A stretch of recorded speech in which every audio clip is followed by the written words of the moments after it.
Okay, this is the example we were going to look at together on our own, but there you go, you can look at it together. This is talking about the first person that flew at a speed greater than the speed of sound, and it tells what type of plane he was in. And now we'll do the example. At different altitudes in the Earth's atmosphere, sound travels at different speeds. Speed of sound can be modeled by this function. These are the intervals for the altitudes.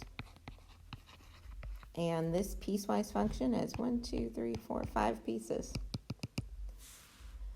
So here's a graph of it broken up between, what's happening in each interval from 0 to 11.5.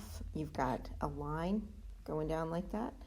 So this is the graph for the whole piecewise function. Speed of sound depends on altitude. That's why altitude's on the independent axis.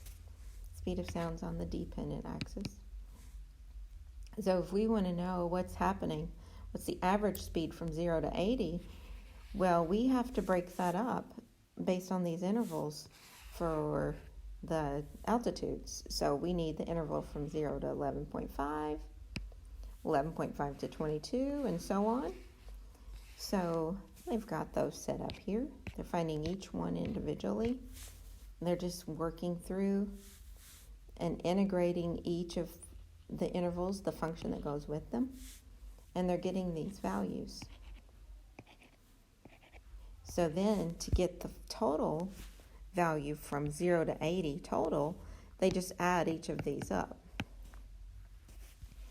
So the average speed of sound, average value, is that formula that we had, 1 over b minus a from the interval from a to b of f of x dx, that we had in class today. So that's what they're doing here.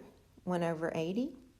80 minus 0 is 80 from the integral from 0 to 80 equals from the interval of 0 to 80 of s of x dx.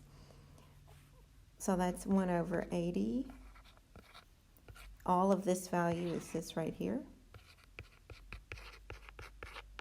And when they multiply that out, that's how they get the 308 meters per second.